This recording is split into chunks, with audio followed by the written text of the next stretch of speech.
8, 7, 6, 5, 4, 3, 2, 1. This is Liam Hendricks, and you're watching Crosstown Crosstalk on the Barroom Network.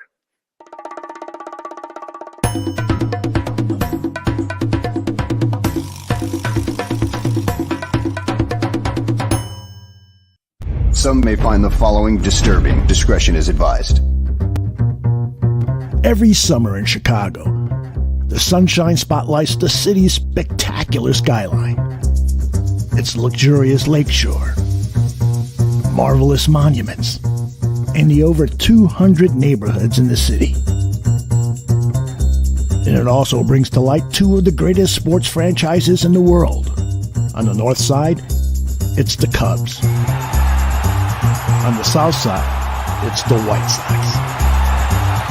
This is Crosstown Crosstalk.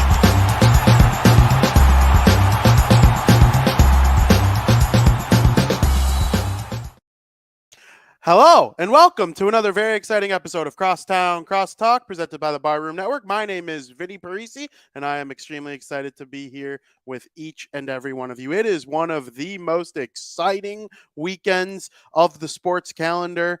You got March Madness going on. You got big free agency stuff going on in the NFL. The NBA and NBA, how dumb am I? The NBA and NHL are hitting the stretch run, the push for the playoffs, absolutely unbelievable. Spring training is going strong, and of course, this year has a little bit of a wrinkle, the World Baseball Classic.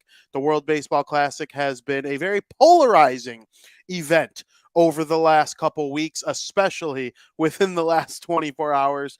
And I can't think of anybody better to come on this show right now to help discuss the climate of the World Baseball Classic with a little bit of emphasis on one specific team playing in the tournament. But, you know, the World Baseball Classic as a whole, we love baseball here on the program.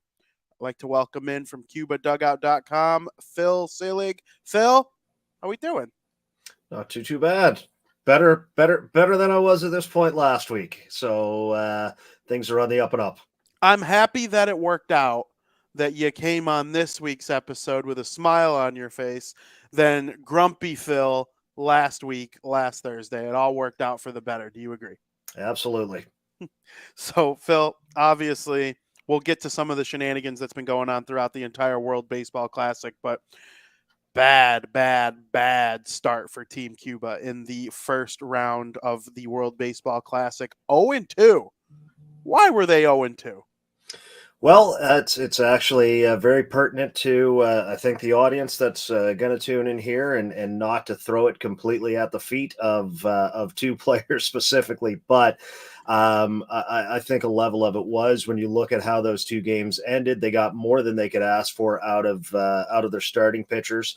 Bullpens did okay. I mean, you know, both games, obviously, that got away a little bit late. But runners in scoring position fail for Yoan Moncada and Luis Robert in those first two games. And as we alluded to off the top, if you talked to me last week in a short round robin format, did not think that they were going to have enough noose or enough runway to recover from that. And so without getting too far ahead of myself, obviously Cuba did have a miraculous recovery. And as much as throwing it at the feet of those two players, they did have an important role in that turnaround as well.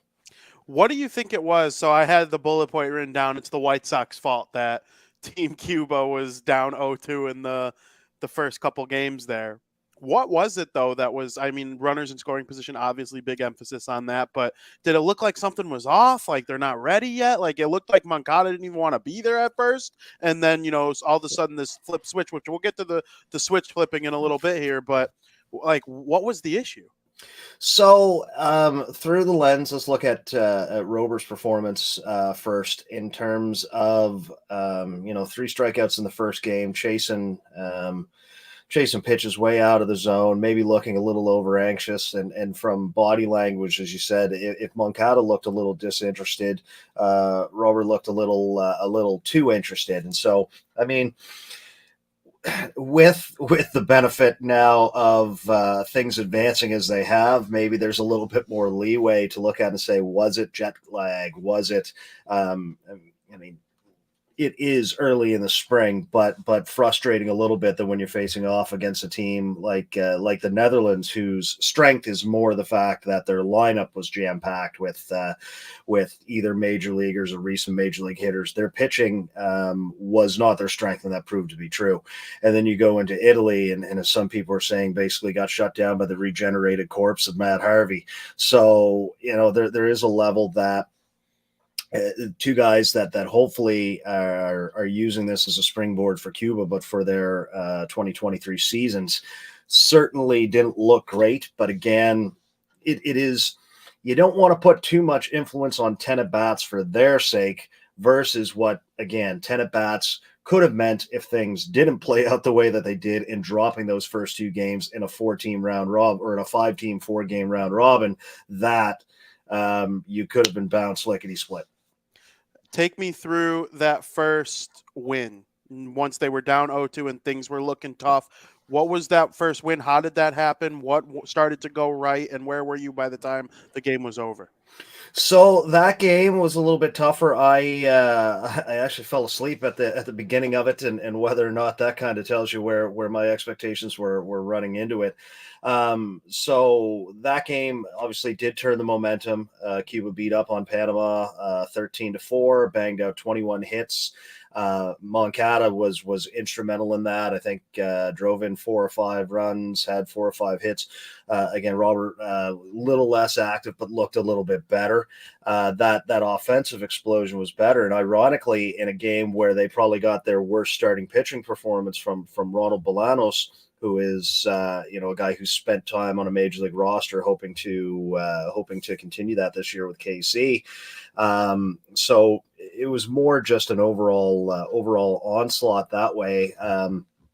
Again, those two players being key central within that. One of the big changes they moved on, or they moved Cespedes out of the starting lineup, went for a little bit more defense. There was a play late in the game against Italy, which they lost in extra innings. Does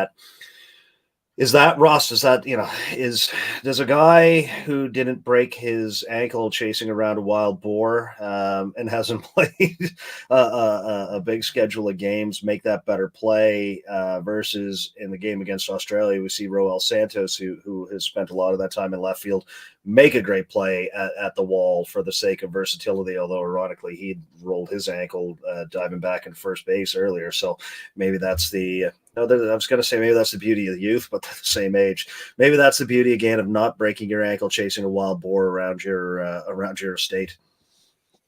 That's funny. And then you get to the game 2, and you're 2-1. That's looking like you must win. And even if you win, you still might not advance because of all the tiebreakers and whatnot. You got Italy surprising people, other nations in this group that are potentially going to make this really interesting. Everybody ends up going 2-2, and so there's tiebreakers that come into play. But that second game, take me through it from your point of view.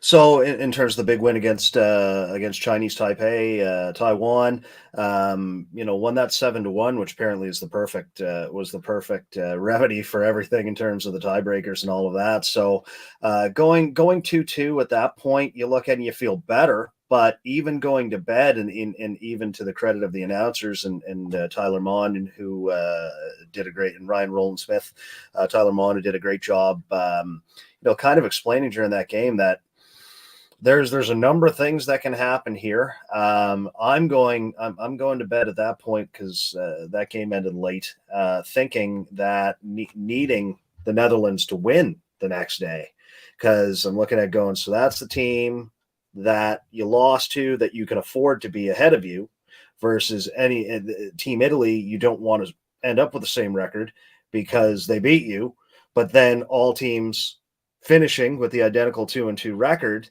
because obviously the outcomes then occurred perfectly, and with the run differential, which was a key but not the tiebreaker. It's still something I'm struggling to understand, that basically they came up with a defensive run quotient effectively. So I guess the best thing is that for Cuba, in losing 4-2, 6-3, winning then 13-4, winning 7-1, had kind of that and not and actually not blowing anybody out, even as close as they came to the mercy rule against Panama. Yeah, apparently, I read somewhere if that had gone to mercy, then if you don't have those extra innings into that defensive run quotient, would have swelled that number and they might not have gotten it. So you go to bed on Saturday evening after, they did turn the corner, did win both games, won them pretty handily, and everybody's having better at bats. Moncada's having better at bats, was kind of in the middle of things, even if he didn't necessarily do a huge amount of damage. Although I think he did hit the home run that got them on the board, and has some key moments there. And again, focusing more on Luis Rober, that was starting to have better at bats again. Even if a couple times you're like, oh come on, that's you either need to realize they're not pitching to you or you're sitting dead red on the one pitch. But that's nitpicking for the sake of where we ended up. But looking at it, thinking, okay, in a best case scenario, maybe things go haywire and they take the second seed and you run into the Japanese buzzsaw. You run into the Japanese samurai sword, literally, figuratively. Two, that get up, and because it was a time change here, that probably screws my clock a little bit. Get up to the Netherlands Italy game and see that Italy is up big. But then find out that as the game goes on, that again, it was the perfect kind of run differential, and that, wait a minute, all 5 teams are going to tie. If that happens, Cuba has the run quotient that puts them into the 1 seed. Wow. And so despite Italy having the same record and beating Cuba. Yeah. So where all 5 teams finish 2-2, as we talked a little bit about this before we came on, that's my first inclination. But it makes sense at some level when you get to it, because you're looking at, okay, so Cuba lost to Italy and the Netherlands, so they should be ahead of them. But wait a minute, the Netherlands lost to Italy and either Chinese Taipei, and then China, and it's the Spider-Man meme where everybody's just in a circle pointing at each other, and then it had to come down to the tiebreakers, because there's no way in that head-to-head with everybody in the same record that it means that much, versus because everyone can then point out and say, well, then all right, so Netherlands should be ahead, but then they lost this guy. Okay, but then that guy should be ahead, but they lost to them. But then they lost to Cuba.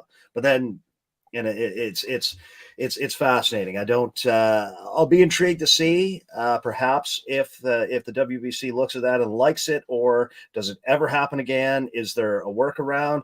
I have friends, and no discredit towards them, like, well, then why didn't they do tiebreaker games?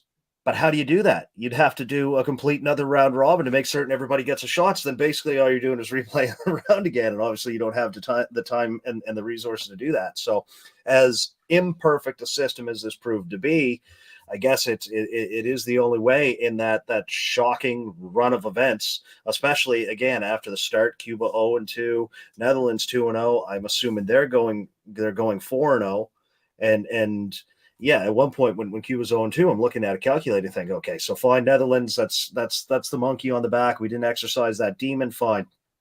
But we need them to go 4-0 to open up that slot in between. And now that Italy's beaten us, but we need them to go 1-3, because our best chance is to go 2-2. And then, but if we beat the other 2 teams going 2-2, looking at it, I think that was the only way for Cuba to get that second slot, which, yeah, you want to advance, but you don't want that slot again, because then you're moving to Tokyo to play Japan. So, basically the way that it worked out is positively incredible. And again, in a short series, if Cuba's getting hot at the right time, I think they can do a lot of things here.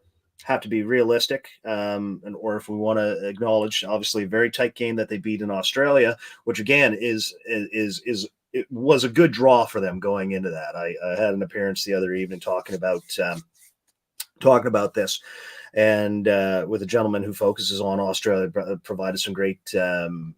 Dan Vaughn does announcing for the Perth Heat, I guess, in the Australian League, and had some great insight, and kind of was good to kind of have that counterpoint between 2 people that might know the most about those 2 squads, and so going into that game, I'm going to use a phrase for them that I'll probably then apply to Cuba moving forward, that they were playing with house money. Nobody expected Australia to be there, and it's a win just to be there. But that does not mean that they laid down and didn't play hard. And so, a 4-3 win in that game, Cuba gutted that out. Then it allows them to move on to Miami, which is actually where I predicted or saw where there could be a path for that to go, but clearly did not predict that this was how that was going to occur. Back to group play for just a second. The two teams that came out of the Pool A were Cuba as the winner, as you mentioned, and then Italy got the second seed through tiebreakers and whatnot. From an entertainment purpose, ignoring all biases and whatnot, do you think the two best teams for that factor advanced from the group? Because for me, Cuba had the best roster on paper out of all the teams in the pool, right? And then Italy became this, and I'm not just saying this because I'm Italian, even though I was rooting for the Guidos a little bit. They had the espresso machine in the locker room, and they're blasting, Frank Sinatra in the dugout after the wins, and Vinnie Pasquantino's making vlogs.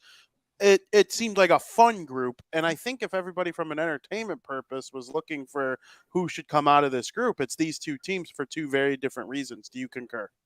Well, there's a lot of good stories there, and so I mean that's why people can say that it might have been light on top end talent, but the fact that everybody did go 2-2, and we have some solid or some burgeoning baseball nations that are in there, as mentioned, coming into this and maybe with almost half a blind spot, the Netherlands were the bugaboo.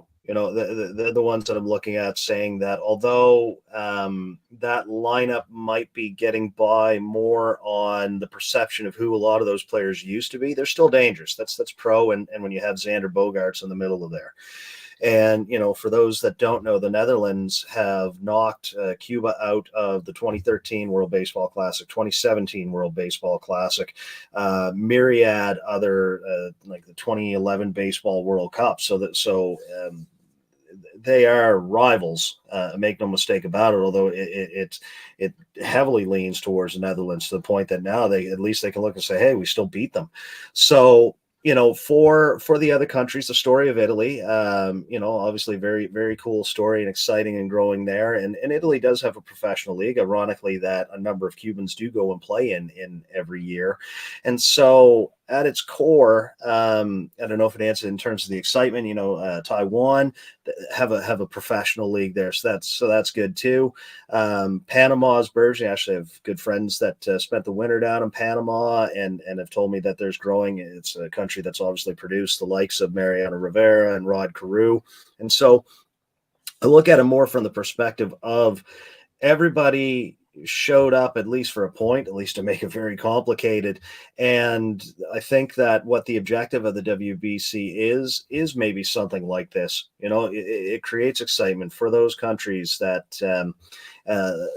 gives fans something to look forward to at a time of the year that they might not be thinking about baseball. Or if they're thinking about baseball ever, hopefully they're thinking about baseball more.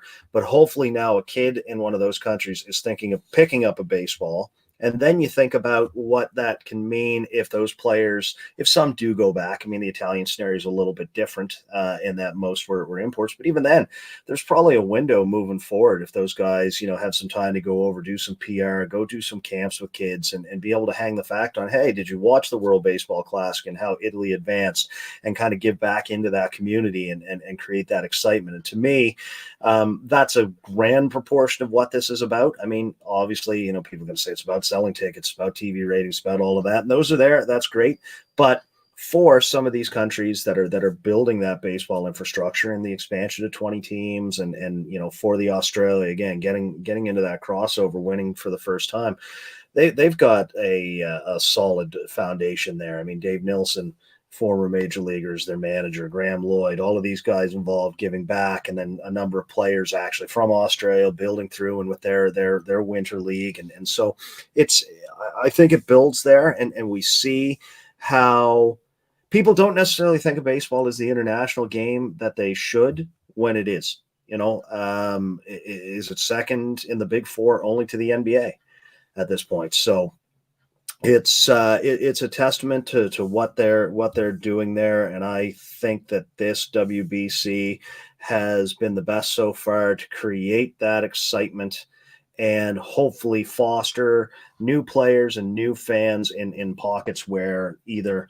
it was very niche, hopefully growing. So Yeah, I agree. And I feel that way about all my favorite sports. I'm like, whatever can help people become fans in areas where maybe they're not, and that helps produce better stuff along the way by, maybe let's say 2050. The World Baseball Classic is loaded with 20 teams who all have a chance. I mean, that might be pushing it a little yeah, bit, but yeah, I get your point. Yeah. competitive. And we saw Great Britain, they didn't get eliminated from next classics contention because they didn't come in dead last in their pool. And I love this stuff. It's same thing in hockey. I know you're from Canada. We're going to touch on them in just a second. Like Trevor Zegras doing what he does for the Anaheim Ducks. Like if he was in New York, like kids in California aren't watching that. I like the game growing in Southern California. Same thing with baseball. So I appreciate that sentiment there. And you are Cuba's favorite Canadian. What did you think of the Canadian team and how they did? I know Freddie Freeman, Yeah. the Dodgers were like, we're not going to let him play in game number 4 there against Mexico. But I mean, it was an okay showing from Team Canada, I would say. Yeah, it was a little bit incomplete, and I didn't have high expectations going in, so they were met. And so whether or not there's a little bit of an in between where I think all of the players are a little bit younger. So the few games that I get or moments that I did get to watch, it looks like there's a solid pipeline there, but I kind of had the feeling that it wouldn't play that well here. Also in arguably. The toughest or second toughest pool, which then has not completely played out the way that we expected. So you walk away from that not hanging your head, but by the same token, had a number of people kind of come at me or come to me in advance that, oh, well, Canada's got to have a shot. And you're like, sure, except that it is that loaded in that pool. And so, maybe Canada should be trying to fight to get over into that other bracket, and maybe the WBC looks at that and considers balancing that a little bit. Hard to say, and glad I don't have to make that decision. But yeah, overall, but it did look like in a quick pivot that it did look like Canada might have had an opportunity to steal a chance there with the way that everything else is broken. Unfortunately, that didn't happen. But it's the game is still growing. And similar, it's there's obviously a lot of demands here, or there's a greater focus on hockey. There always will be. When the Jays do well in this country, as much as I'm not a Jays fan, I do like to see them do well. When the Jays do well, it's better for the baseball populace, and I'm still holding out, and it's not a crazy hope, but I'm still holding out hope that Montreal will get a team sooner than later. I think there is a direct path that if the Oakland and the Tampa stadium situations get solved, and it looks like Nashville will probably get a team, they're gonna need an expansion partner. I think Montreal can make perfect sense. Now, so I want the Expos to come back too really bad, and then we'll get back to the World Baseball Classic in a second. But you sparked a question. What about Vancouver? Like, why wouldn't we want it on the west coast of Canada so that the whole country? I like that year the Jays made the playoffs and Batista's flipping bats and stuff. The whole country of Canada was rallying behind the Blue Jays, but I was like, this has got to be tough for some people in Vancouver rooting for a Toronto team. That's a big no, especially in hockey. Like the Canucks fans and the Leafs fans, it's one of the biggest rivalries in the league. I mean, Vancouver having a team would be awesome. A little less so on the Toronto hatred, although that's definitely a real thing. I chuckle anytime they try and say that anything Toronto oriented is Canada's team. I'm like, maybe for a short window. The Jays have come as close to becoming that as possible. The real answer, I think, for Vancouver is it's not as crazy a baseball populace overall, but I don't want to discredit that because I know there's a lot of people that travel to Seattle frequently. And in fact, actually, it might be the Mariners who are putting the kibosh on that, on top of the fact that they don't really have a facility. So the BC Place Dome is nice, but I don't think that'd be perfect for baseball and for them to get a structure made there, it would be very tough. Vancouver does have a history with I think even up to AAA, where the Canadians AAA or single A, and might still be in existence. What does that tell you? Not at that high level, obviously, but it's just Vancouver.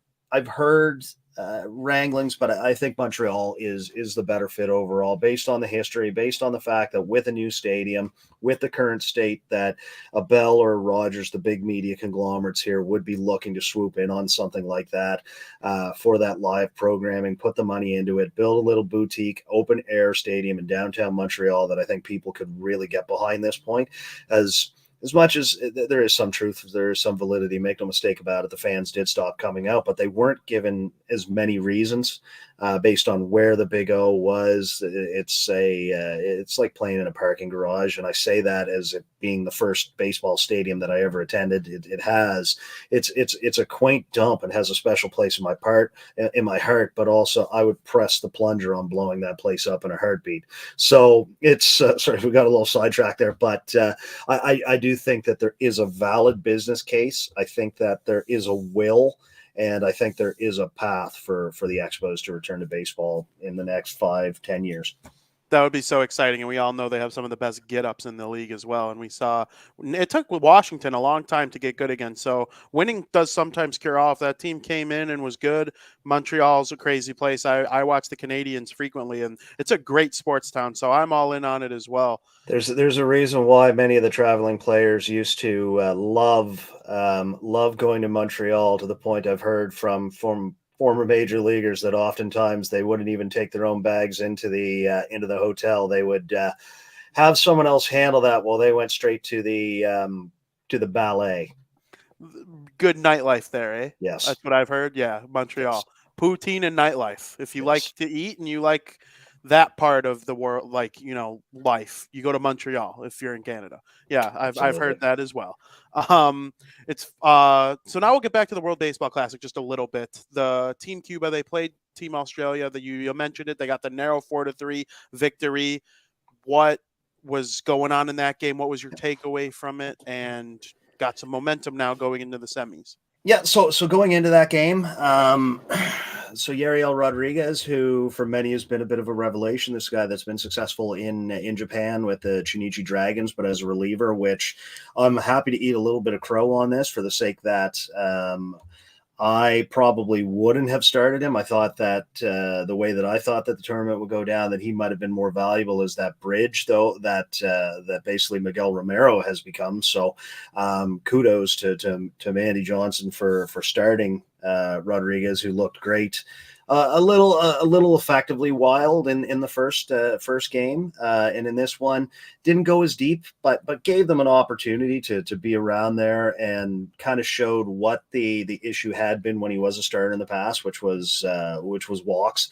So then bridge to Roenis Elias, who would have gotten the start otherwise, or if this were more conventional, if you're looking at a rotation, then Elias would have lined up as your 1 or your 1A. So came in, looked a little bit shaky too, some walks. And so whether or not, because I think that formula that you saw there is the perfect scenario that you would probably in the semifinal coming up, that you would look at it and say, let's go with Rodriguez again as the starter. How long can he take us? If it's an 80 pitch limit, I think you're asking a lot at this point, or for someone to be effective. If he is effective through 80 pitches, then Cuba's going to the finals is how I'll phrase it. But even if he gives you 2-3 innings and limits that damage, then you can go to Elias as a lefty for another look. Does he give you some work? And then you get into that vaunted bullpen. So that bullpen is the strength. And again, it's a lot of it is beginning and ending with guys that are having success over in Japan with MPB. And so Levon Moinello, and then into Rydell Martinez, who hasn't had as great a tournament as you'd like, but closed out the game the other day and is still a lights out closer. So that depth is there. Offensively, while I was watching the game,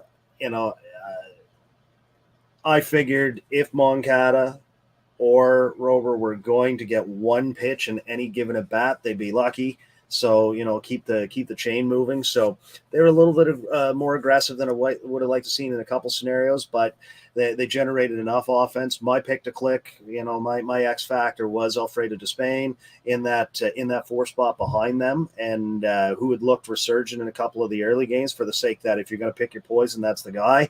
But then also I got to give some kudos to a person that I count as an acquaintance, as a friend, that I was really excited, that I thought coming into this might get some, fourth outfield pinch running defensive reps in Yoelkis Guiber, who drives in the big run, and so was able to smoke a celebratory cigar after that win. That was a present from him when he was here playing in Canada during the summer. So kudos to see him do that. But whether or not that played into sort of what I was looking at, because I didn't predict that, but kind of had an inkling going into that game that with the Australian hurlers being a little bit more soft tossing, probably a little bit closer to what you would see in the Cuban National Series, that would a Cuban National Series hitter be able to key on that and maybe do some damage in a situation that you wouldn't expect, as opposed to everybody looking at the guys with the major league pedigree, where again, I think Australia was very careful with them, very intelligently, very careful with them, and then passed the baton. And then when the time was right, a Cuban National Series star saw a pitch that he's used to seeing and did something with it.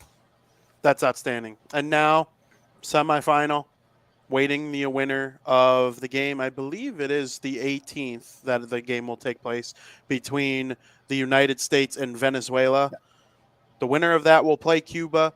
I know picking your opponent, not something people like to do. Is there a team you'd rather see Team Cuba face, though? And what's your kind of preview of that game as a whole? If only because at the beginning I predicted the States to win it all, that I would look at and say that maybe Venezuela is a better matchup. But by the same token, and had some interactions, I think, on in the lead up when people might have misinterpreted it, that I'm not surprised that Venezuela's here at all. They're a strong team that doesn't get the credit that they deserve, but where maybe it was misinterpreted, because I was trying to explain why people might be sleeping on them, because it's a team that's always sent bona fide major league talent there, and either because of underperformance on their end or being stuck again in a tough pool, just hasn't really produced those results. So this team apparently is the one that's different. I'm not surprised by that. What I do like is, or what bodes well for Cuba, it is one game. So, but also, as you say, if that turnaround is that the 18th, those teams have to play each other. It's the 19th that the semifinal is. So that bodes very well for Cuba, that they can line up, have a few days to rest here, get acclimated, although the other teams have been in Miami, get acclimated to Miami, but have that pitching line up and be rested the way that you want to. Whereas the other teams are probably going to be throwing if their top starter or it's all hands on deck, there's a more chance that their bullpen's going to be taxed. So that opens up a window, I believe, where Cuba can do some damage. It's, as I said earlier, Australia was playing with house money against Cuba. Cuba's playing with house money in this game. And so whatever happens in one game, it's going to be exciting. I have to hope they're going to win it. But they're going to be facing a very tough country no matter what. And so just walking into it with no expectations and just excited to see what can happen. Do you disagree with me? Because I legitimately think that Cuba beats whoever wins, because you mentioned it. Team USA is probably going to use Lance Lynn. And I know I probably sound like a big White Sox D-hole right now for saying that, but he's been their best pitcher so far in this turn. He's been the only starter where you're like, that guy, he proves how great he is, but their weakness so far in this tournament has been pitching. And I agreed with you early. They were my pick to win the whole thing. They're no longer my pick to win the whole thing. I have adjusted that opinion because of what I've seen. And Venezuela somehow lets the U.S. get by and they get to Cuba. It would not shock me at all. I mean, who's Cuba going to face? Brady Singer? Adam Wainwright, something like that. I don't know. This Cuba team, they seem to have this mojo now. They pulled out the win against the tough Australia team. I don't know. They seem to have the momentum on their side right now. And they could, and make no mistake about it, that all plays into it. And so that's why it is more evenly matched for the sake that, and it's also kind of funny because, I tweeted out yesterday that to this point, the non-MLBers, not that there were that many of them, but the majority of the heavy lifting has been done by the stars from the Cuba National Series. Again, pivot to what we just discussed there. And Andy Ibanez got injured early, didn't end up playing. When Cespedes left the team, might be rejoining, who knows? He's having personal or personality problems. It's always something with that dude. But, I'm not as worried about that versus how this team has kind of come together now. I still think there's a big window in that game for Moncada and for Robert to finally break out. But if they don't, again, same thing against Australia. If you recognize early they are pitching around you, take the walks and let or hope that the guy behind you does the damage. Now, whether or not in a team chock full of major leaguers, maybe guys aren't doing that and everybody's over swinging, and where it's still early in the season that they're rusty. So the same knock that I put on Moncada and Robert there could be the same thing 1-9 for these guys. Whereas for Yoelqui Guibert, kid, this is his big shot to be a hero in that country. And this is a kid that has played in the National Series, has played professionally in other countries, but he's not a major league talent. I don't mean that as any slight, but this could be the apex for him. And you get that moment, and it means that much to you. It's maybe you're more dialed in than a pro that's looking at it going, I'm treating these like spring training at bats. If I get a hit, I do. I don't. If I'm not giving away an at bat, but where you need to be really dialed in, maybe those guys aren't there. But then, also with, as you say, the pitching, they were light, and there are some matchups there that can definitely work. And so, and again, if they're taxed, and they might be taxed already if they're not lining up the way that they want to. So it bodes as well for Cuba as it can. I still think that they're the obvious underdog going in against either Venezuela or the United States. But in a one game playoff like this, and the way that this tournament's played out, it's closer to a coin flip than even the betting odds might lean to. Can anybody beat Team Japan? I don't think so. So that's the obvious thing there. And I liked their chances coming into this, and because a lot of people looked at it right away and said DR, and I was like, they're strong. But when some of the players dropped out, I was like, okay. But don't get me wrong, like I wouldn't have been blown away if DR won. I still thought that maybe coming off the momentum that the U.S. had, even though it's 6 years ago, that maybe they'd built something there, and with that lineup, they look strong, and that Japan, I thought that they were at least the number 3 team coming in, and saw that where their path could be easier. But the fact that the introduction of professional players in here, again, they're all professional, they're getting paid, but Japan's team looks like professionals, like the way that they're approaching it, and that's the one advantage that I thought that they might have, that there's a little bit more cohesion there, and it has shown on top of the immense talent that they have. And so I think Japan is going to go undefeated through this and take it, and hopefully it is a rematch of the 2006 World Baseball Classic. If Cuba gets that game, and even if they get assassinated in that game, I'm looking to go, that's a win. But let's not put that cart too far ahead of the horse. But I think we're in for some exciting games to wrap this up. Do you think? Okay, so a lot of people say like the Japanese educational system compared to the U.S. or Canadian, any of them, the educational system's just better. They're more organized. It seems more like in line, like everybody does their job. Mm-hmm. Like I feel that extends itself to its baseball program, and I love watching the Japanese team play. They do everything right. I mean, us Americans, we go into the box, we adjust our chains a little bit, get the arms loose a little bit. These guys stand there like robots. They walk up there and they just do it right. And I'm like, if with the talent we have here in the U.S., if we treated it like that and we acted like that, we'd win every World Baseball Classic ever. There would be hundreds of all-world players. It just is mind-boggling to me how this Japan team looks like a machine when they're playing, and I love watching it. Yeah, no doubt. There's probably some part of it that's cultural there, and that is part of the whole Japanese zeitgeist. I mean, I might be assuming too much there, but at least in how it manifests itself here, and that idea that the guys that it is a baseball machine.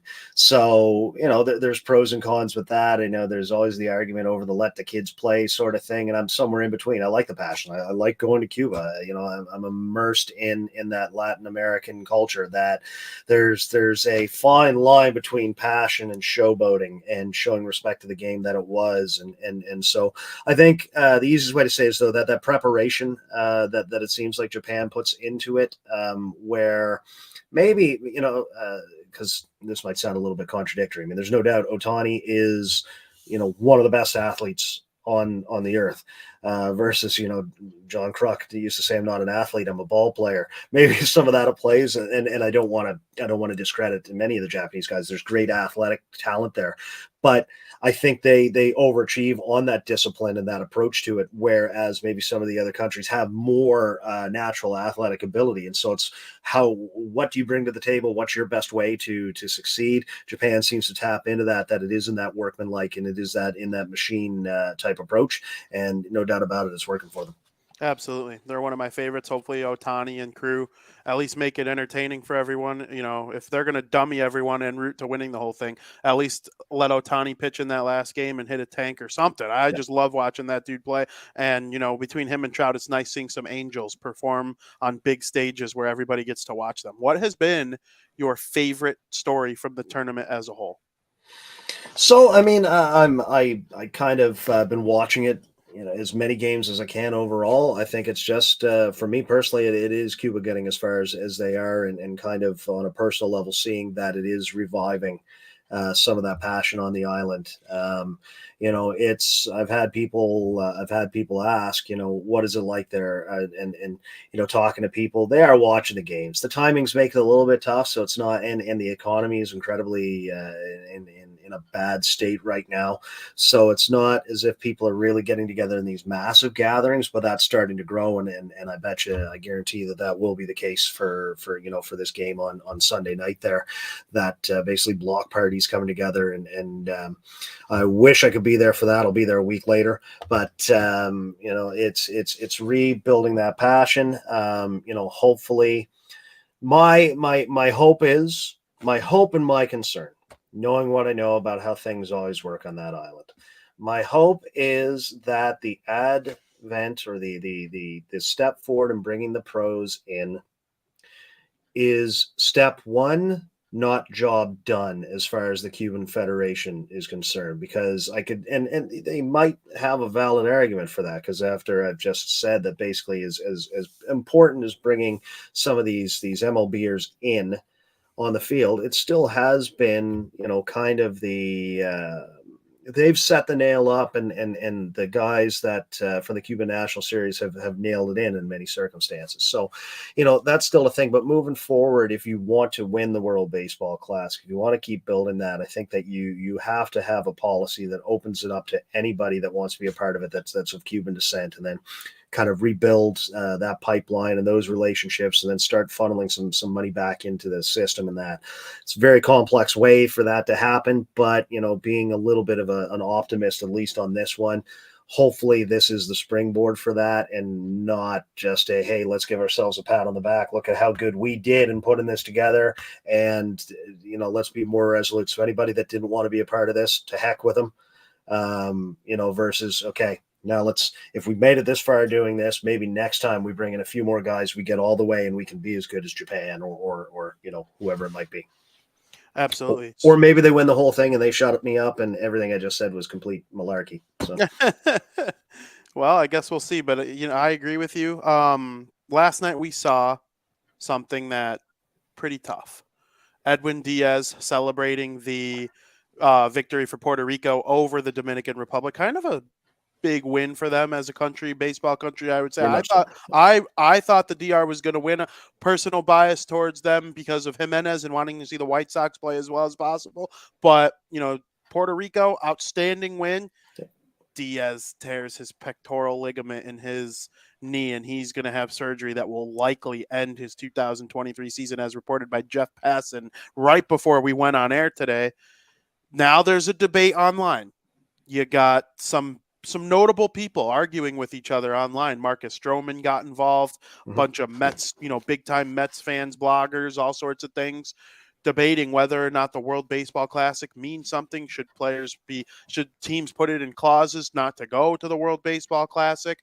Absolutely crazy what happened to him. What's your takeaway? It happens. I perhaps a bad example. I've been dealing with knee issues for the past 3 weeks. A little bit older than he is, and I tweaked my knee sleeping. So not to make light of what happened there, because I can see every side of it. I think that what perhaps you're alluding to more to, and if this is, I don't hate Twitter. I try and stay in my lane on Twitter. It's probably how we met. It's there's good interactions that are out there. This whole thing feels as if it was just the perfect clickbait, and it seems like there are a couple people that are trying to be fire starters over this, versus I'm seeing much more people being rational of, yeah, it sucks, but clearly, was there damage there? If you bust up your knee like that, jumping up and down during a celebration, you were already on the clock. And so, and I get it. Maybe it does. It doesn't happen. We saw Masahiro Tanaka pitch for the Yankees for 5 years, with everybody saying that the ligament in his elbow was held together with chewing gum and friggin' paper clips. So maybe it doesn't happen. Maybe this is that freak. Teams, if they look at it and they say they don't want their players going there, but it could have happened in spring training. Correct me if I'm wrong on this. If there is a silver lining, I guess, is the World Baseball Classic, and their insurer is on the hook for his salary while he's out. Are they not? That's what happened with Mark Teixeira years ago. So if you look at it from that perspective, I mean, it sucks. You don't have that player. It could have happened in spring training. So if players look at that and say they don't want to, maybe the intensity is higher. I get all of that. I think the positives for what it's done for the game, I think that the major leaguers are a component of that. They add the legitimacy to it, even though it's not a major league event. People think that too. It's not a major league event. They have a lot of influence on it. Make no mistake about it. And they're very important in adding the legitimacy to it. But could have happened during any game. It's exciting for the game. And basically anybody that's poo-pooing it, just admit it. Fine. You don't want to watch this? You don't have to. Oh, and then my favorite player from my team got hurt. It happens, man. It's so I don't know what to tell you. People trying to discredit this. The 11 million people that are excited in Cuba about watching this game, they matter. The 63 million people in Japan that watched the previous game, yeah. So tell me nobody's watching it. Just you can take your Twitter clickbait. I hope you get all of the responses you want and have fun with that. Absolutely. I tweeted a video yesterday. We might remember a couple years ago the Mets celebrating. They did a sim game as if it was Game 7 of the World Series, and when the game was over, they celebrated as if they won the World Series. And I was like, yeah, send Edwin Diaz back to the Mets camp. I'm sure he'll be much safer there than he would at the World Baseball Classic celebrating. Well, a player that played over my shoulder in the stadium in Havana, Kendrys Morales, broke his leg jumping on home plate after a grand slam. So now what are we going to do? Are we going to have walk-off home runs like in slow pitch? No running the bases anymore, because you never know what's going to happen there. Absolutely. Aldo says there's more injuries sustained by people dancing salsa than during celebrations in baseball games, which is likely 1,000% true. State of my knee these days, that might be the case in the next couple of weeks. So. Absolutely. Phil, I have just a couple more questions for you. You've been so gracious with your time. What MLB team are you riding with this year? I know you have closet enjoyment of the New York Yankees, even though it's not so closet enjoyment, I don't think. But you don't tweet about it very often, I don't think. But I don't know. Who you liking this year? Who you cheering on? I don't think people want to hear about it if they want to hear about anything from me. But they do. They want to hear things from you. There's a reason we keep bringing you back. I think that the Yankees are a year away. Okay. And so, although, I mean, there's a lot of chatter that the Volpes and the Dominguezes of the world are ready now. There's an argument for it. I might be a little bit, might hold back on that. San Diego's all in, and they have to be. It's make or break. And yes, they are spending money, but I still, somewhere in the back of my mind, think if they don't win the World Series this year, they're closer to fire sale than they are to sustained with this payroll and that sort of thing.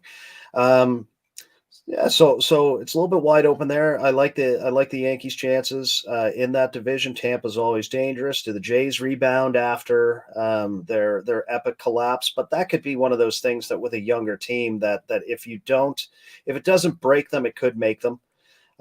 In the Central, talk to me again. You talked to me last week what I thought the White Sox chances were. Not good. Buoyed by Moncada and Robert, but they've rebounded, and I think there's a level of that's contingent on them. Eloy looked great last night. He hit that ball. How often do you see a ball tattoo off the wall like that? Like, you normally, to hit a ball that hard, either you've got it at the angle that it leaves easily. So that's like, it was watching that. He smashed that it looked at him, Jesus, you don't see a ball hit the wall like that too often. And so if the White Sox can handle their business and kind of keep the rest of that division is wide open, like that could be a cakewalk. The Twins are interesting. Correa kind of fell back into their lap, but you could tell by the other moves that they made that obviously no one was expecting that, because he signed with the Giants, then he signed with the Mets, then he signed with the Twins. So, even in the other moves that they made, that they were a little bit surprised by that. In the West, the Astros are still strong. The loss of Verlander hurts, but they've got next man up, and then not to pick at the scab, Abreu going there. That lineup is strong. Yeah. I think if it's going to happen this year, if the Padres handle their business, it's Padres Astros in the World Series. Wow. Okay. Wow. Bold claim here in March 16th. I like it though. Okay. There's some Sox fans that really dislike the Padres because they took all of our players, but really they only took Fernando Tatis, and, Machado was a free agent signing. He was never actually belonged to the White Sox. But Joe wants to know if Luis Robert can be an MVP when healthy. I would have said that's a ceiling at one point. I've probably revised that a little bit. Let's start with the healthy, and let's have that first full healthy season. I think hopefully it's this year, and I think he needs to rebuild that value. And if this experience and I think it's good for him and Moncada, and on a level, I think it's good for them to maybe be out of the shadow of Abreu. And that's not saying that him leaving is a good thing by any stretch, because I was conflicted on that. I think we talked about that back in the fall, that was a big number, man. He got a big number, and kudos to him for that. And he's going to a spot where maybe it's a little bit of a better fit at this point where he's at to just fit into that lineup. So then that opens up. It's time for these boys to put on their big boy pants. And, maybe they lead Cuba to a World Baseball Classic championship, and that's the turning point. And they take that momentum into Chicago this year and keep building on that momentum. So, roundabout way saying, I think he's got MVP potential, but he's got to do a lot to rebuild to get there and fill that gap between the obvious talent that's there and that next step of being focused in. Sorry, indulge me on that we've seen it in the at-bats he's had here. I've chronicled this for the past bunch of years, that the one thing that's amazed me, and I've recorded some of the at-bats back before, he can make that adjustment from pitch 1 to pitch 4 to pitch 5. But I think we're past the point where he should be doing that. He should be dialed in on pitch 1 more often now and know what that is, get it, and do damage. And if not, lay off. And I saw one of the comments, lay off the stuff that you need an ore because it's in the dirt, but just lay off anything that you're not doing damage on. He does that. He's not going to have a Juan Soto level of patience, but if he could have any level of that, then he becomes dangerous like that. Absolutely. And between him playing the way he has in the World Baseball Classic, being good at everything before he got hurt, I think was a big key for him. A good fielder, good runner, good arm, can hit for power, can hit for contact. I think everybody liked that. And then you watch Moncada, that home run he hit, his left-handed home run swing is absolutely unbelievable. You would put it in a dictionary of left-handed home run swings. So I hope you're right on that, and I hope the White Sox are able to reap the benefits of that. I'm also with you on the Yankees and the Astros. Hopefully the Padres can live up to expectations. Obviously got teams like the Dodgers, the Mets. We'll see what happens. But Phil, you have been so gracious with your time, and we can't thank you enough for coming on our show. You got some big things coming up with CubaDugout.com, I'm assuming, as they prepare to take on the winner of USA versus Venezuela, which will take place on Saturday. Promote what you got going on. Yeah, so CubaDugout.com, all my handles at Cuba Dugout. I've got a couple pieces there that for anybody that going into the game wants to look at and learn about basically every player that's on that squad. Also chronicled their path to this point. And obviously probably going to write a little bit more as through there and as inspired by that. But more importantly, heading to Cuba very soon and for the start of the 62nd Cuban National Series. But keeping my fingers crossed that I will be on the ground when there could be, welcoming the team back. Even if it's just getting bounced in the semis, I have the feeling they'll do something for them. Just a matter if those timings work, and I'll be on the ground kind of talking to people, finding out how excited were they, talking to players, talking to fans, hopefully some of the players that were a part of that are part of the squad. And if nothing else, restocking my humidor. Absolutely. That's incredible. I can't wait to hear about your trip to Cuba.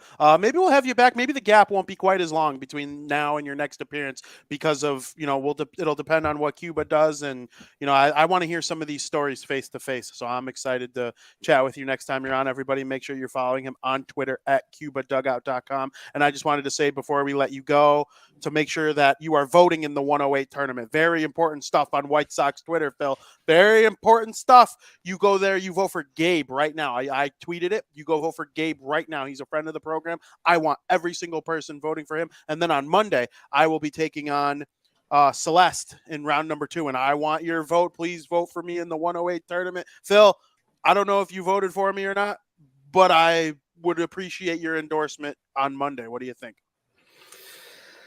I'm not going to say who I voted for because it's two people that I have respect for, but one did reach out to me to solicit the vote, and getting the vote to mobilize is a strong ground game in politics is very important. And so that's all I will say about that. So. All right. Well, I'll be making sure to hop in your DMs to beg for your vote and get Cuba on my side. Come on, Phil, and Canada. I love everyone. So I'm going to be campaigning hard between now and then. But go vote. Vote for Gabe right now, everyone, in the chat. Twitter.com. I want him to win really bad. I know Joe Mandel's in with me on that. Joe says Vinnie versus Spaghetti. Yes, Celeste Spaghetti. I don't know. Was it James Fox you have a relationship with? Yeah. I mean, great with prospects. Outstanding White Sox content. I have full understanding. I know you voted for him. It's totally okay because it didn't matter. No, I'm just kidding. I'm having fun with this whole thing. So Phil, thank you for everything, and I can't wait to talk to you again. Vamos Cuba, go White Sox, go, and yeah, hopefully we'll talk soon. And with celebrating. If nothing else, if it's not Cuba writ large, that Moncada and Robert have done some big things. So absolutely. Thank you, everybody, for listening. Make sure you're following at Cuba Dugout on Twitter. I'm at Vinnie Parisi on Twitter. As always, enjoy March Madness. Stay safe this weekend. Happy St. Patrick's Day to you, and thank you for listening. Another happy landing.